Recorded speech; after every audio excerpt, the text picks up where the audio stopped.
Well, hello again, KCIW listeners, and welcome to Curry Café. I'm volunteer Rick McNamer. Every Sunday from 3 to 4, your host, Ray Gary, and I put together a panel of guests to discuss various topics of interest that impact our wonderful community. And we have a big one today. And now here's Ray to tell us about today's show. Yes, we have a big mover and shaker who's going to change the entire fabric of this community and Crescent City. But we'll get to him in just a minute because I have a couple of announcements to make. One is I have been trying forever to put together a bit of a political show here, and I can't seem to get both sides to cooperate. So if you're out there and you would like to participate in a political conversation, just get a hold of us, kciw.org, and we would love to have you in here.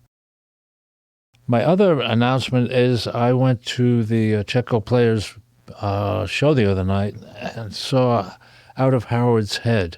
This is a 3-act, 3-play by Howard Patterson, who's a local person. And I've been to a lot of plays there, and I think this is the best one I've ever seen. I've said after the first one, I turned to the person I was with and said, this is incredible. It was very, very well done. I would highly recommend you go see it. It's very different. All 3 little plays are entirely different, and they're very, very well done. Okay. That's a good shout-out. Good shout-out. Yeah. Okay, now I'll turn the microphone over to our guest today, who we should all be pleased he's here. He's hopefully going to take care of one of my problems with this area. We'll get into that later. So, Mr. Rail, if you will introduce yourself, give us a little background or whatever you want to say, or if you have some merch for sale, or if you want to just plug something, the microphone is yours. Well, pleasure to be here. Thank you for the invitation, Nick Rail with PPA, the Partnership for the Performing Arts. Our core focus is supporting youth and performing arts in Curry and Del Norte counties, and we run a wonderful classical music series up in Brookings. We have a concert coming up at the end of the month at the Seventh-day Adventist Church, and we do a lot of good work helping bring the world to an area where a lot of folks don't have the opportunity to go to the world. We bring the world to them through the different work that we do with all the different types of performing arts that we support. So very happy to be here. And that concert coming up, Nick, it's going to be high school, mostly high school kids.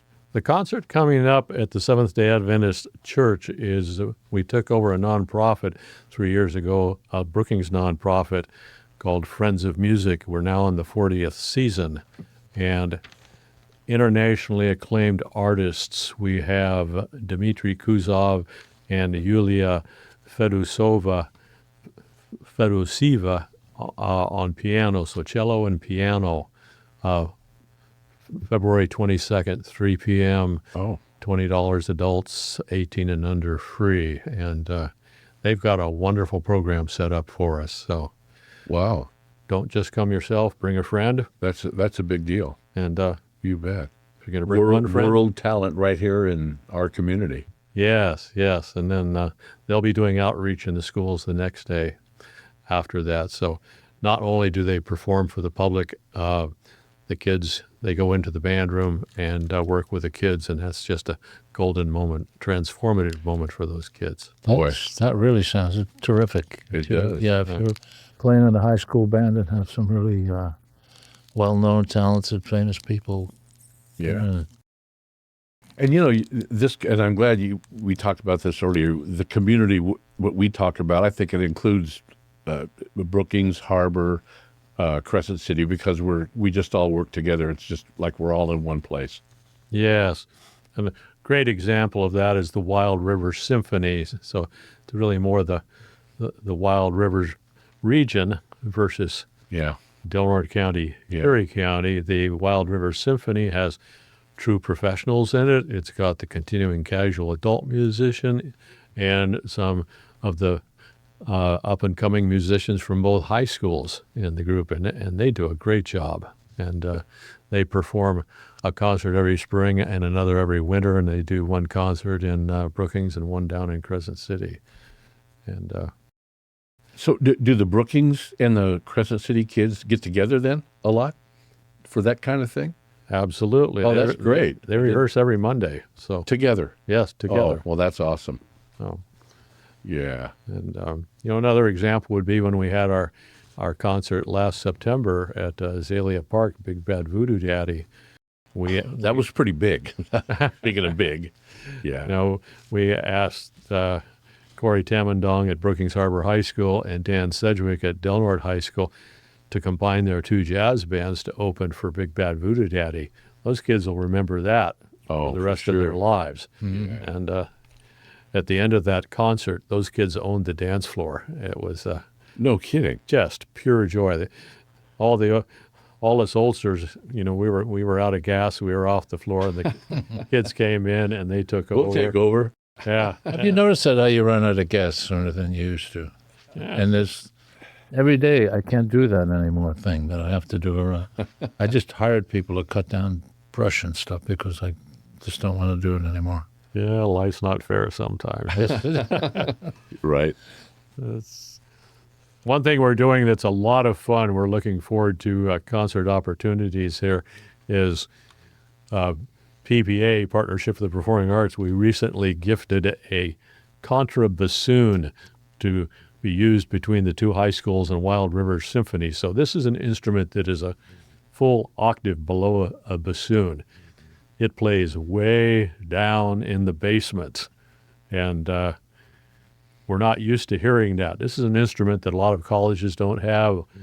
Most high schools would give their eye teeth to have, and we've got one to be shared here between our high schools, and we're going to have a lot of fun with it. The Wild River Symphony will program a piece for it, and the both high schools, it'll be one school will get it for one semester, one for another semester. It'll go back and forth. They're going to have a whole bunch of fun with it. And in March, down at, I think it'll be at the United Methodist Church in Crescent City, we're going to bring up a couple professional bassoon players from Southern California. We've done it before, and we call that group the Double Trouble Reed Company. But we're going to also bring in a couple bassoonists from the Wild River Symphony, and we'll do a quartet with 3 bassoons and 1 contrabassoon, and things like Peter Gunn,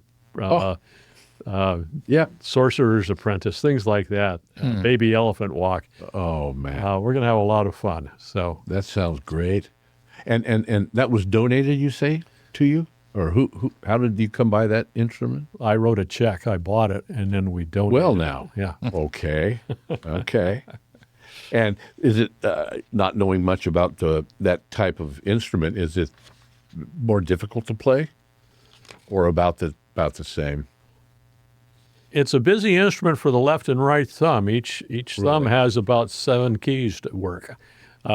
All the rest of the fingers have 1 or 2 keys maybe. But the good news is that Corey Tamandong, the director at Brookings Harbor High School, played contrabassoon all the way through college. So he's very comfortable with the instrument. So he'll probably be in the hot seat for this bassoon quartet we put together for this concert at the end of March. All right. Show your stuff, man. Yes. So I'm not familiar with that instrument, but if it plays so low, evidently everything it plays is probably very slow, right?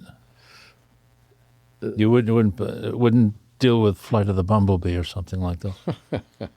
It has to do a little bit with the facility of the player. It doesn't all have to be ballads. Seems to me if you're playing something slow, it's easier than if you're playing it fast because you can, I don't know, make less mistakes. But I know absolutely nothing about playing an instrument. Well, You can learn, Ray. Cher keeps telling me, well, this is in a G and we were doing it in a C. And I have, what the hell? Then another friend of mine criticizes another singer for saying that, yeah, she's good, but she's very flat. And I have yet to have anybody explain to me what flat means. Sounds good to me. I don't know what flat is. Well, we like you in the audience, and if we're Yeah, well, that playing. Well, the rule of thumb is if you're going to be off pitch, you want to be sharp instead of flat. There you go. Wow. We accept above pitch better than we accept below pitch. I used to record a show for Shirley Hyatt, who's one of our longtime volunteers here, also a professional violin player. Who I think, does she say she has perfect pitch? Yes. I have no And idea she what that does. is either, but it's good. I mean, like I'm the super network. So I would, yeah, she does. she would announce the record and play the record, and I was recording, and sometimes she would just be kind of just cringing, making these faces, and then when it was over, she said talk about how she could barely get through it, and I said, "You selected the music." And this is bluegrass music, and she said they're out of key or out of. She tried to explain to me what that meant. I had no idea, but evidently being out of key for that particular kind of music is okay. But you're our best friend, then you're a forgiving audience. So, An audience of Ray Gary's. Well, That would be great. Well, so Nick, I mean, you're a resident. You've got an interesting background. You started in Why don't you give us just a real little bit of your background and how you ended up back here? the color hit my canvas in 1959 when I joined band at my elementary school in Fort Dick. And my parents bought me a cornet, and I still don't know how they could afford to pay for it. We didn't have any money. And that led to a wonderful time in high school, college, and so forth, and eventually to a music retail career spanning almost 50 years in Southern California. And 2019, when I sold all my stores, I looked at the check and looked at my wife, and I said, the only reason I'm holding this check is because my little elementary school offered band for the first time, and my parents found a way to buy me an instrument. Well, it's not our money, it's their money. So we said, we're going to take this entire check and sign it over to a donor-advised fund to support performing arts and public education in the area where I grew up. And we moved from down south back home here to the area and haven't looked back. We've given hundreds and hundreds and hundreds of thousands of dollars worth of new band and orchestra instruments to the districts up here. We spearheaded the overhaul of Crescent Elk Auditorium down in Crescent City that hadn't seen a lick of work since it was built in 1929. That's the largest concert-appropriate indoor venue in Del Norte and Curry counties. Much too small, but it's all we have. And our flagship project is raising in the neighborhood of $50 million to build a performing arts and civic center that we can all enjoy. Well, you spread your joy from music to the other kids around here then by doing all of that.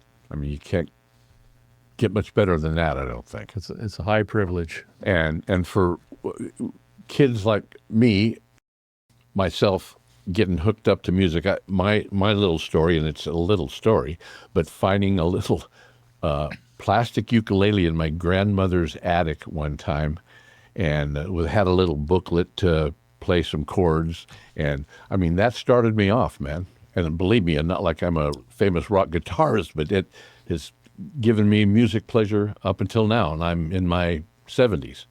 And that opened the door. It did open the door, and my parents, like yours, bought me my first guitar. It was Christmas. I was probably 10 or 11, and it just went on from there. And they were behind me to back me up if I wanted to continue that. So, and it's wonderful stuff. I guess I had a similar situation to my talented career. My parents, when I was about 8 or 10, bought a record player, and I've been doing that ever since. Well, there's the old playing records. Well, and you do that on your, not records, maybe, but on your 2 shows here that we have. Yes. You bet.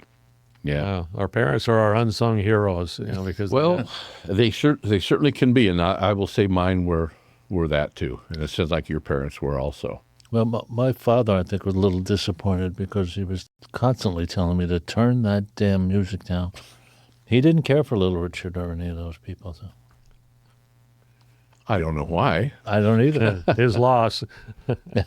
Well, and back to my parents again, we had, like after the Beatles, I think every kid in America almost had to join a garage band. We had a few, and we would practice at my house. And, they put up with that stuff.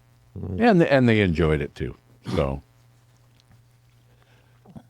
So you started out with the cornet. I want to keep saying coronet, but you branched out into other instruments beyond that?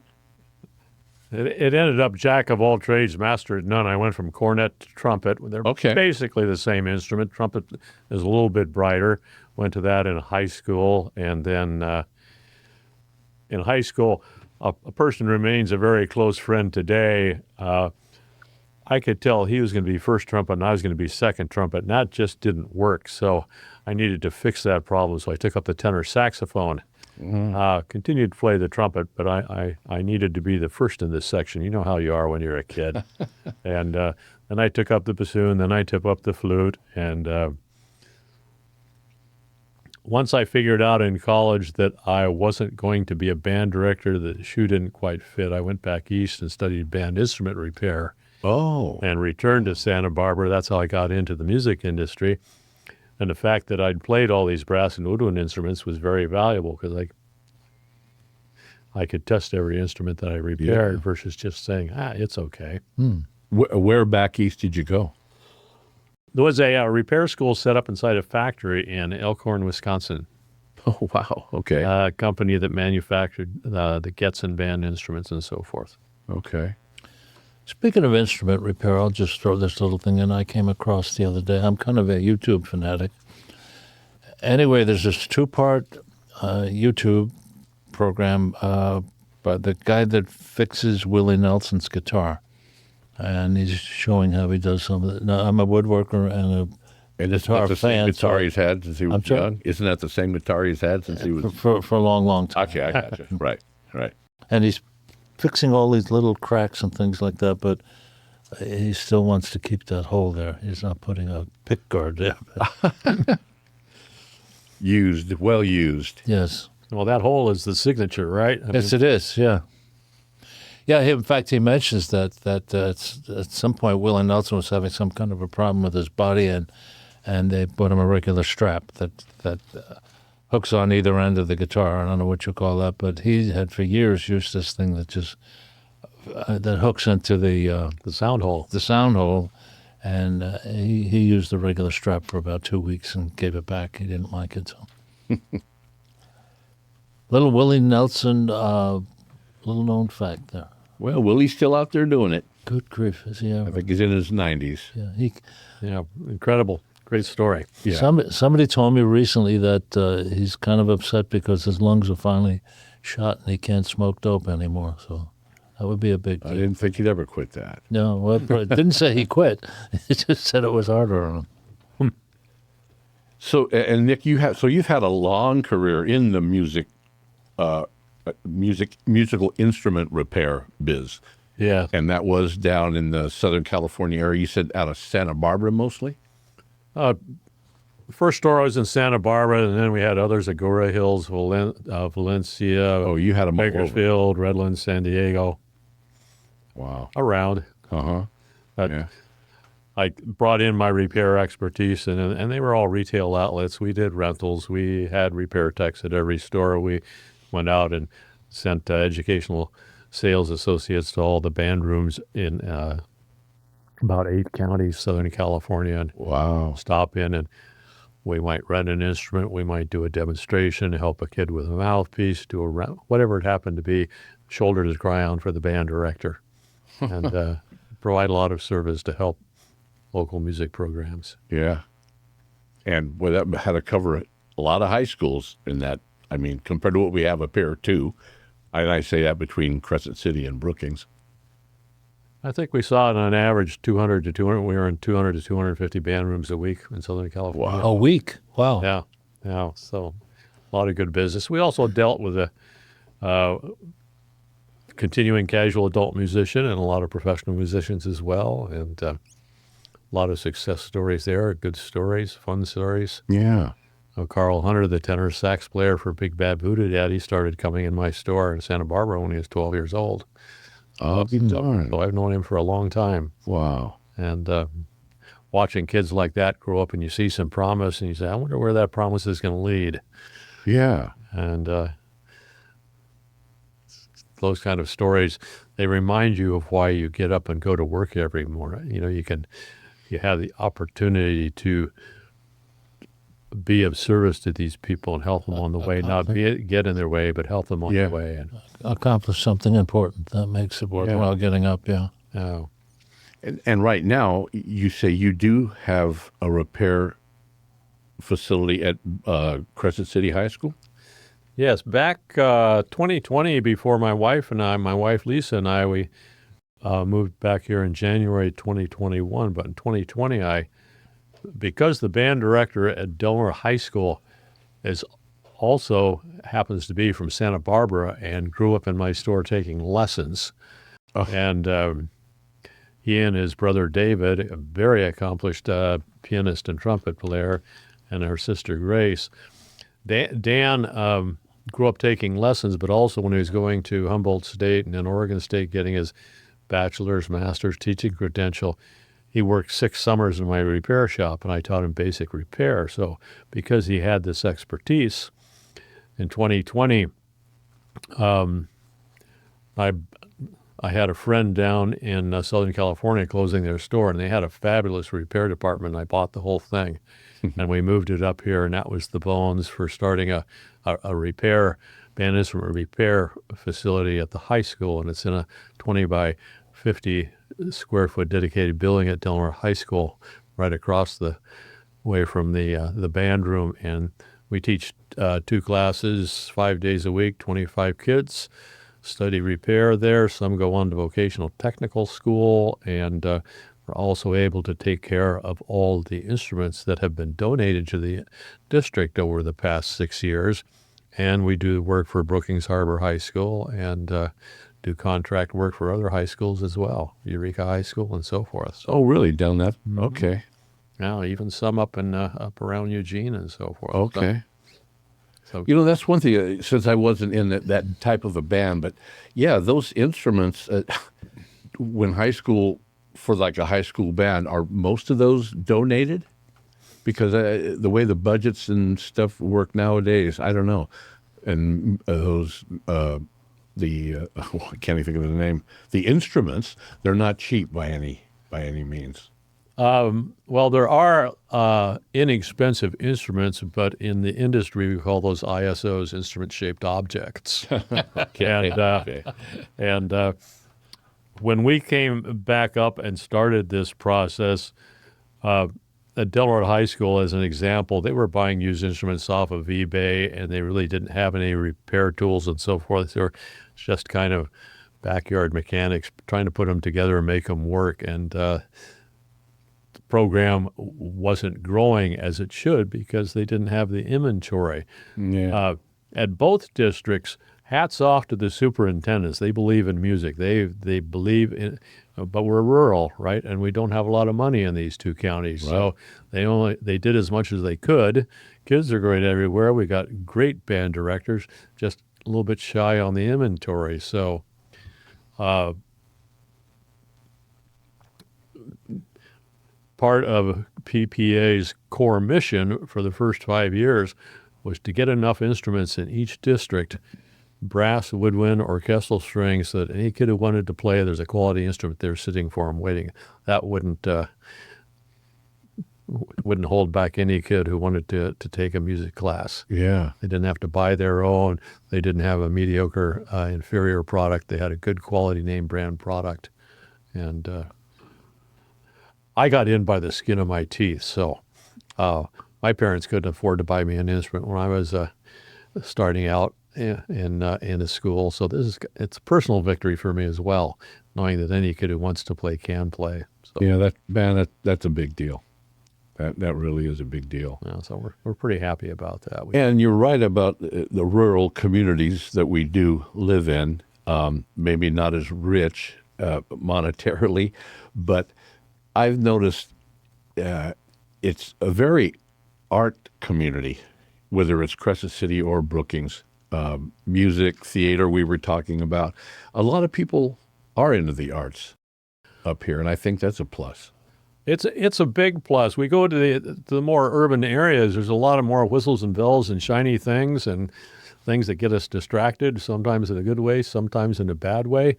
And I think here in rural America that the performing arts, all arts, they're a little bit more important to us. Yeah, you bet. And a lot of participation. Yeah. And the kids in band here in Brookings and the ones down in Crescent City, if you've ever been in school band, you know it becomes a secondary family to you. And if you happen to be homeless, single parent, abused, suicide prone, whatever it happens to be, band becomes the only reason you come to school. It's a literal lifesaver. I was going to say probably saves some lives out there. Yeah, so all kinds of good things come out of it. And kids who are in band, in choir, on average perform 15% higher on their SAT scores. So even if they do nothing with music after high school, they enter adulthood more equipped to be successful. Reason to go to school. That would have done me a lot of good, because I saw no reason to go to school and did nothing while I was there. Now, if I'd had played an instrument and had the band guys to hang out with, I think we were about in the fourth grade. Somebody came in to give us all an aptitude test about whether or not we could be in the band, and I failed that miserably. You had to just clap in time with the beat or something. You're probably familiar with the test, and I thought, oh boy, I'm going to be the next Elvis. And all my friends got instruments, but I didn't. So, but at the end of the day, the performers on the stage need the audience just as much as the audience. Yes. So that's my part. Yeah. So if we don't have both, it doesn't work. Yeah, audience and critic. That's my job. Oh, okay. Criticize everything that's wrong. Speaking of audiences and people playing instruments, as everybody knows, there's a lot of music in this community. Just about every night there's somebody playing someplace. But we have a thing at the Checo Brewery. Every Thursday night there's an open mic, and just go in there and buy a beer or not buy a beer and just sit and listen to this for a couple of hours. And we have some amazingly talented people here that are just kind of hiding out in the woods. But it's well worth your while to go over there on Thursday night and listen to the music and meet lots of nice people. Yeah, a lot of like-minded people. Yes. And, lots of fun. Great reputation for that night, isn't there? Yes. People have a blast. And when you hear open mic, you think, but it's not that at all. Just about everybody that plays there is at the very least good, and then some are very, very good. So. Mm-hmm. Yeah, and I've been there a few times, and it's a great atmosphere. Mm-hmm. Great atmosphere. Everybody seems to be at ease, and yeah, it's a good time. And it's a large room, so you're not like I went to an open mic recently in a bar here, and everybody's on top of everybody. And if you want to move away a little bit and talk, you really can't. But this room is large enough that you can sit in the back and talk and listen to the music, or sit up front. And there's a dance floor and lots of fun. It's a good time. Mm-hmm. Well, so Nick, let's talk about this partnership for the performing arts. That's a very big deal. I know it's an ongoing deal, and it's long range. We're going to talk about it more, but if you can look long range, do you have an idea when you think it might be, completed and ready to rock and roll, so to speak? So we're not so much talking about PPA, we're talking about the Performing Arts and Civic I'm Center. sorry, the center. Yeah, so there's my bad on that. Yeah, right. But that's a big deal. That's going to be a big deal for this community. Absolutely, it's going to be a big deal. There's so many groups. I mean, Big Bad Voodoo Daddy. Yes. When we brought them to Azalea Park on the last day of summer, it was a high five-figure bet it wouldn't rain. and it rained buckets 8 days later. That was a And- big. And there was no place else we could hold it, so we couldn't have a contingency plan, right? Of if there was bad Oh, weather. right. And up here, that can be an iffy proposition. Right. So the center will allow us to bring groups in because we can sell enough tickets to pay for bringing bigger groups in, all different styles, and we're not restricted just to the summer months. Yes. We could go year round. When I introduced Nick, I said that one of the things he's doing is changing the attitude I had when I moved here. One of the things I knew I would have to give up because it's such a small town is I would probably never be able to go to a show of somebody I heard about. But now he's building a big enough and a professional enough building that those people will come. I think we can get some fairly decent names here for the size of that. Yes. A lot of different styles. It won't just be, the classical music series that we have up in Brookings. We love that. And but we can bring in country western groups. We can bring in jazz. There's all different. We bring in dance, theater, all kinds of different things. Right. Oh, Because it is basically like we talked about a theater. yes. Seating, how many people did you say? 800 seats, 800 people. So Oh, great. I'm holding up pictures here of I don't know if you can pick this up. Oh, this is not a camera. Well, Okay, but anyway, Ray everybody does here have is getting to look at that. Wow, look at that. Yeah. no, but it's, like I said, ongoing. You were talking how much is the estimate of the total cost? let's put it just at a round number of 50. Okay. It's in that neighborhood. It'll probably go up a little bit. Things Well, always do. Yeah. But we recently completed an extremely intensive deep dive feasibility study, and we looked at the construction of the center, the ability to fundraise the money, the buy-in of the greater region to use the facility, and the different revenue streams that the Performing Arts and Civic Center would have to keep the doors open once built. Everything came back with a great report, and Wow. people want this, Yeah. willing to support it, and game on. And can people support it right now? If donations, are there ways to donate right now? There is a wonderful, lovely button on our website that says donate. Well, hello. Okay. And that website is? PPA Okay.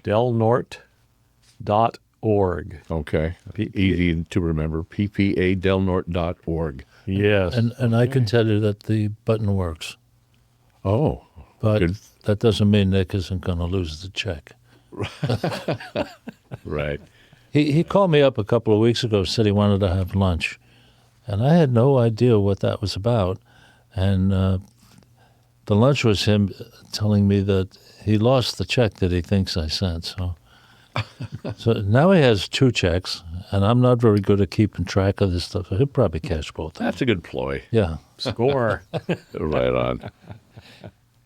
So PPA is a 501c3 nonprofit, so all donations are tax deductible to the full extent of the law. So Yeah.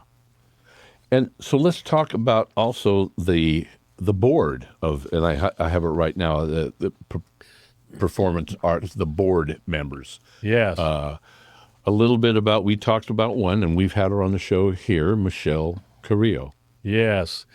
So Michelle isn't a board member; she is on contract to PPA. Oh, okay. And is the head of our capital campaign.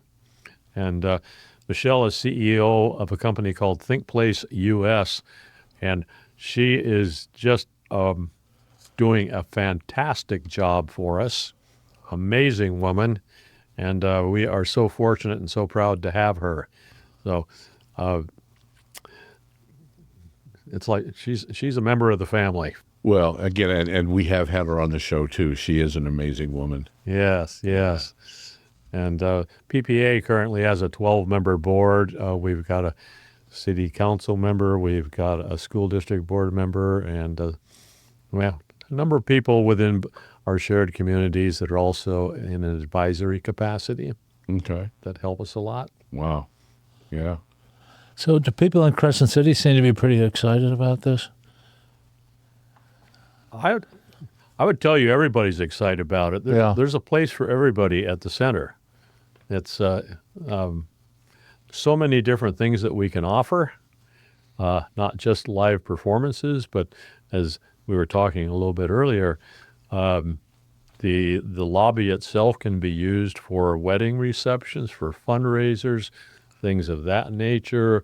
The theater can be used for town hall meetings, for corporate retreats, for conferences, for and all the different types of arts that can be poetry, theater, choir, band. Yeah. Covers the dance. gamut. Yeah. Covers the gamut. You Yes, bet. a lot of different opportunities, and a place to meet in times of emergency. We don't really have that in the area where No, we don't. we can bring 800 people together in one room where they can receive information, ask questions, get them answered, and have a sound system that, oh my God, sound like that. All garbled and noisy and boomy, right? Yeah. And as a, I don't know, I guess unintended addition, I'm looking at these drawings here, you don't call these drawings, they're paintings, they're Renderings. renderings, yes, and each one of them contains at least one or two, in one case here about 5, pretty girls walking around, so that might be some incentive for donating to the, Of course it would be. yes.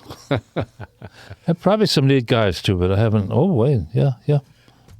Well, like we were talking too earlier about the grants, a performance center, a building, whatever you want to call it, like that. It's going to be it's good for people that want to issue a grant, right? Yes. Because of all the positive things it could be. And depending upon who's giving how much, of course, Well, if we're getting into Right. big donors, 7-8 figures, then there's naming rights for the center and Oh. 4 parts of the center, the lobby, the theater, the whole shebang, yeah. stuff Yeah. like that. So who knows, Well, and we were also talking about the big corporate meetings, if you will, rather than taking place in a Southern Cal or Sacramento. This area just attracts people just for its beauty alone. Yes. I think. I mean, the Wild Rivers film, we talk about that. The directors and the people that want to put together independent movies. It's just such a beautiful area and so unique. We have our lovely rivers, we have our hiking, we have our rugged coast, we have redwoods. That's what gets us the fishing. But the redwoods are the number one draw. That's why we have international tourists coming here. Yeah. Not to discount the other things, but that's the number one draw. And from a economic standpoint, the longer we can keep these people in our area, the better it is for our hospitality industries. Yeah. Get them to stay a night, get them to stay 2 nights instead of staying overnight in Eureka, grabbing a hamburger at McDonald's, going out to the Grove of Titans and ending up in Coos Bay. So we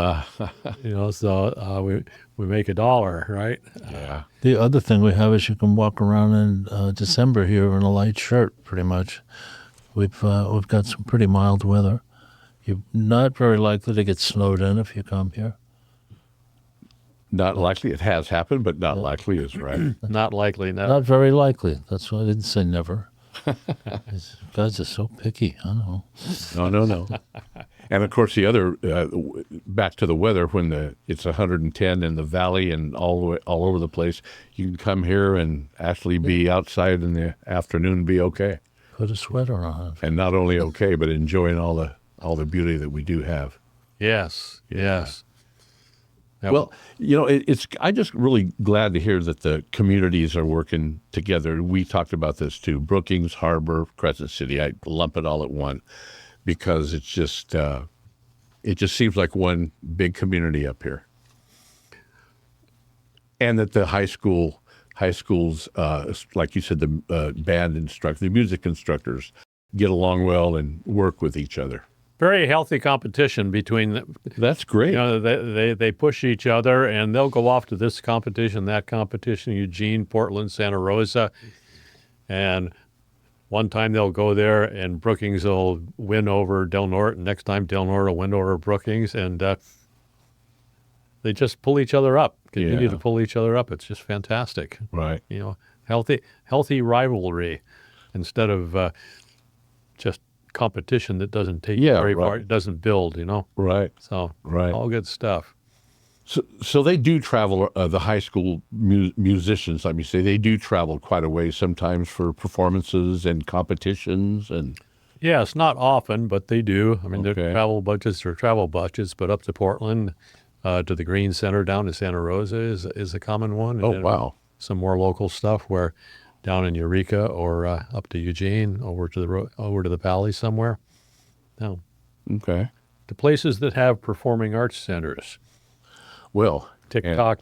And I was going to say, hopefully soon we'll have one here in Crescent City, or there in Crescent City. Well, and that will allow us to hold festivals that we cannot hold at this point.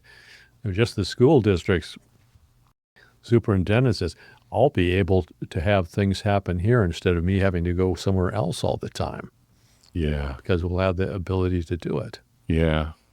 So, yeah, good things. Well, and again, there's just a lot of passion behind the music. Is this going to do away with the auditorium that they have at the high school now? Is it going to what? Is it going to do away with it? Is it going to replace it? Well, there isn't an auditorium per se at the high school. The auditorium is at Crescent Elk Middle School, and that will still be used. It's 385 seats versus 800. So there are some things that will happen there, or we can do non-competing events concurrently, a play at one, a concert at another, something like that. At the high school, there is a cafeteria with a very low raised stage at one end. This was the laughing stock when I was in high school back in the Paleozoic. All our concerts happened in the gym, and we hated it back then. I went to a play in Crescent City. I guess it wasn't the high school. It was a small, typical auditorium. And one of the things they handed out as you were coming in were cushions for the seats because evidently they were kind of old. So that's Crescent Elk Middle School, and if you went there before November of 2022, that was the one I was speaking that was in extreme disrepair before we spearheaded the overhaul. Mm-hmm. But now the seats were these plywood laminated seats from 1929. Yeah. If you didn't have the cushion, boy, you just They didn't were last not the comfortable concert. at all, right? Yeah, so now there's nice, comfy padded chairs. Oh. And how many is that seat? 385. Oh, that's bigger than I thought it was. Oh. The stage is very small, even for a middle school. There, the stage at the Performing Arts and Civic Center will be 7 times the size of that stage. Great. We can do anything we want on that stage. It's really cool. Hopefully a world destination even for Crescent City. Yes. That's wonderful. Well, so back to we were talking about it working with the 501(c)(3)s, that, which is, how tough is that to get all of that together and start getting, funding for that? A lot of moving pieces in a 501(c)(3). It's significantly easier to form one than it used to be back in the day. 20, 30 years ago, there was a lot more paperwork. It was kind of daunting. Didn't take all that much work to form our 501(c)(3). It's Very crucial forming the board. It's difficult to find board members. There are so many nonprofits, and most people who are on one board you'll find that they sit on 2 or 3 boards. And the doers versus the people that just show up are very taxed for their time, and that's a challenge. We all fight for the same great board members in both counties. Being part of a nonprofit with the board, we have that same problem here, obviously. We're constantly looking for volunteers, not only to do shows, but to fill in what I guess you'd call management positions or things of that nature, the boring stuff. Yes. The boring, necessary stuff. Yeah, but to get everybody on the board to agree to something, it can be pulling teeth there. There's a similar challenge with the service organizations like Elks and Rotary and Kiwanis. I'm in the Rotary in Crescent City, and I presented at a Rotary in Brookings up here, but those memberships are dwindling. The people are older, they're aging out, and the people that will join a service group like that are the same people that will join a nonprofit. Yeah. So they're also competing for the same people to join their organization. So it's tough in that regard. And the same donations from the same people as well. Yes. People who give money and people who don't. So yeah, I had an interesting comment from a business owner several months ago. We do a car show down at Lucky 7 every summer to raise money for the center project, and this business owner we're out going getting raffle items for the car show. And the guy says, "Boy, I get so tired of these people coming by and knocking on my door, and all they do is see me once a year with their hand out, and they never come back and give me business." I said, "That's part of our rural penalty, and you have to embrace it. If you're in a big and he said, "I bet you had that problem all the time down in Santa Barbara." I said, "It never happened to me once. Nobody asked me for money. There's too much money down there, and too many people doing a good job. The boards are easy to form because there's so many people to choose from. Right. Up here, we have a lot more need, a lot less money, fewer resources, and don't blame the guy or the gal who's knocking on your door. They're working for you." yeah. Yeah. You can elect to give or to not give, but don't shoot the messenger there. They're out there doing good work. They're donating their services. Right. And then he went, "I get it." Well, and there again, the trade-off. Do you really want to live in an area that's you can pick and choose, I guess, down there, but you're in what I would call like mass humanity. Right. It's kind of where I moved from in the Sacramento area, not quite as big as Southern California, but the trade-off to being up here in a rural area, I think it's so much better up here. Yes, we get to peel away all those layers of sophistication that that develop when we live in a very urban area, right? And we get down to more of the basic person, and such a joy. It is. You don't need those things. No. But my grocery store is about 5 miles away, and the hardware store about the same. And things that I go to, where I lived in Alaska, was 100 miles to buy a nail. So this is better, and the weather's better here. Yes. Well, and Ray, you talked about it too, like just at the Chetco Brewery, just the atmosphere, the camaraderie. Exactly. Yeah. It is different. Yeah. It's a lot different. Now, we don't get those kind of experiences in the big city. No, we don't. It's all too impersonal. You don't know anybody. Everybody knows everybody here. Yeah. For better or for worse. For better or for worse, right? It's good things and bad things. I guess it could work against you at times. Yeah, you can't go sneaking around with some snake or something with nobody knowing about it. Well, like I said, though, Nick, it's this project, boy, when it finally does come to fruition, I think it's going to be just a huge boost for everybody. Everybody, not just the people in Crescent City, but up here, and the people who come in to enjoy what we have here. Yeah, so the way the calendar will work, we'll have a full-time program director, obviously, and that position will be, we'll have that person in place a couple of years before the center opens, because you have to get groups in the pipeline for 2 years sometimes. Just our classical music series, we're already wrapping up the booking for our, we've got 26, 27 on the books, and we're working on 27, 28.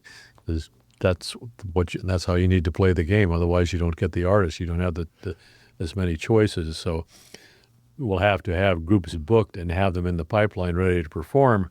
Otherwise, the center will be open. There'll be nobody on the stage. Yeah, don't want that. But do you have people now, you said, already booked? Did I hear that correctly? Well, that's for the classical series that we do up here in Brookings. Oh, okay. Yeah, Okay, I'm sorry. Okay, I got you. But it would be the same But thing. yeah, you're with the right. You center. have to have that. Yeah.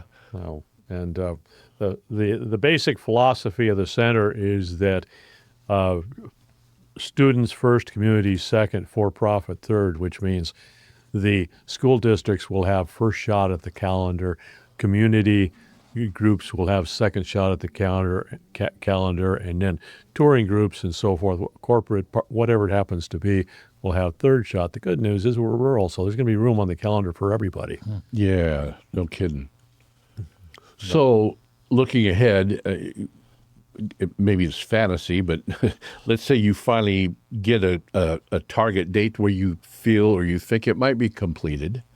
Let's say within a year of that date, would you start trying then to book people to come in? Or do you have to have it already built before you even do that? Well, I think 2029 is a fair time to say that that's our target to open. Oh, okay. Is in 2029. 2029. All right. Which means we'll have to start putting people in the pipeline next year. Oh, wow. Just write the contract so that, if the unexpected, Michelle's doing a great job for us. 2026 is going to be a big year in the fundraising process. I'm just, not to put the weight on her shoulders. There's a whole team between the board and what Michelle does and her team and the acceptance of the community overall. I spend a lot of my time meeting with a lot of people in Delaware and Curry counties to promote this project, and everybody's very positive about it. We're gonna make it happen. It's there's no doesn't, you won't find that in my dictionary. Nowhere can. Well, that's huge for what you're doing. That's for sure. 2029, can't put it down to the month, but Okay. I'd say 2029, and All right. so we have to start the booking process a couple of years before that. Yeah. Wow. Before we get to the end and forget to do it, could you give the website one more time, or Oh, yeah, please. explain how we get money to you, or what alley we can meet you in, slip you a check? Unmarked singles are always great, in bundles of 1 million. Yeah. The website is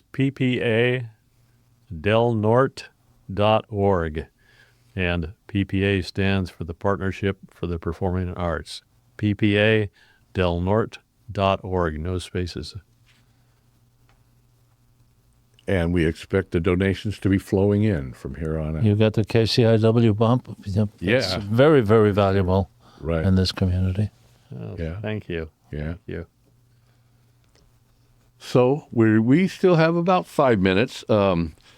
Let's go back to I had a note that I had, and now I don't have that note. Who are you looking forward to booking? Oh, do you have ideas already? Of course. I mean, We have to hurry up. Most of my favorites are dying off as we speak. So. well, right now we're looking for.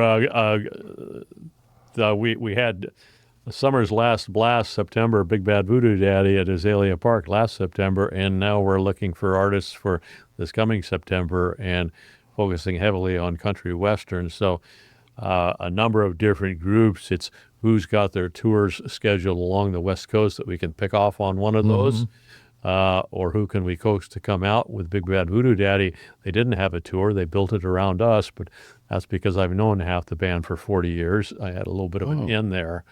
Got a friend that knows Asleep at the Wheel very well. I would love to get them in. One of my favorites, Asleep at the Wheel. Saw them a couple times in Sacramento. Yeah. So that would be, a group like that would be fun. We'll see what we get. Great. We're out there looking, and yeah. Good. Big Bad Voodoo Daddy. Everybody wants them to come back. They had such a great time. I would recommend Arlo Guthrie if he's still singing then. Yes. You think of him as being somebody of the 60s, but I've seen him several times. Different show each time. He's very, very funny, very, very good. He's excellent. He's an excellent show, yeah. He's more as much a storyteller as he is a singer, and he does both of those very well. Yeah. I'm old enough I grew up listening to Woody instead of Arlo. Yeah. Well, yeah, I caught some of the Woody myself. Yeah. the Arlo fans are replacing those old Woody fans, I think. But anyway, he was very, very good. And the other one I would have recommended was Janice Ian, but she's retired. Yes. My friend who knows, I've got a friend who's very close to Asleep at the Wheel, yeah, and he's had a mastering. He has a mastering business in Nashville, and he's done all the mastering for Janice Ian. So, Oh, really? Oh, I met her once, and she said she liked my hair. So she's a lovely lady. tell her to write a song about it. Well, I'm curious because I am a huge fan of Asleep at the Wheel for many years. How did you come across them, or how do you know of them? That group dates back to the 1970s. Right. I still have their first album. Wow. They've been on my radar for a while. Okay. And then the great repertoire, the different things they do, and Yeah, I don't even know what rockabilly or whatever. What would you call that? I don't even know. I don't know, Bob Wills and his Texas Playboys. Some of that, some of that. Version, right? Right.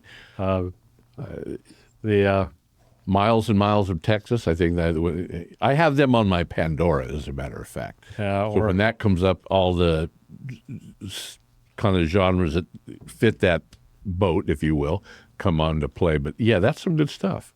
and if you want to have a laugh, Roly Poly. Heard it just the other day. It kind of reminded me of my childhood. Eating nothing but biscuits. And I know the song. Okay, that's right. Very good. Very good. Yeah. And now I'm talking about it, and I can't remember the name of the lead guy, the big, tall. I can't either. Oh my lordy, how bad is that? Oh, okay. But people coming to the center, the whole point is the variety. We have to bring variety. Yeah, something for everybody. Most people here speak country western, so certainly we'll focus on that, but also the jazz, classical, folk, all of it. All of it, right? And the older I get, the more I like it all. Yeah.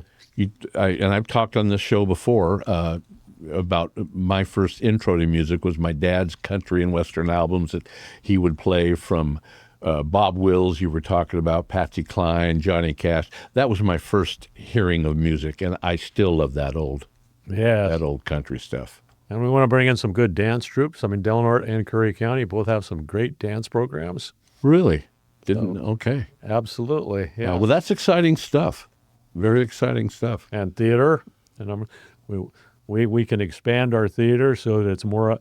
Back in the day, that was a very vibrant, strong class in our high schools, and we need to get back to that. And now there's career technical education opportunities in costume design and set building and all that kind of stuff. All kinds of things we can do to be of service to our kids. Okay, well, that's, I tell you, we got some exciting stuff coming, and we're running out of time, down to 30 seconds. Thank you, Nick Rail, for being our guest and talking about what should be a boon to this community here. Well, an honor and a privilege to be here. I appreciate the invitation, and thank you. Thank you. Y'all listening to KCIW 100.7 in beautiful Brookings, Oregon.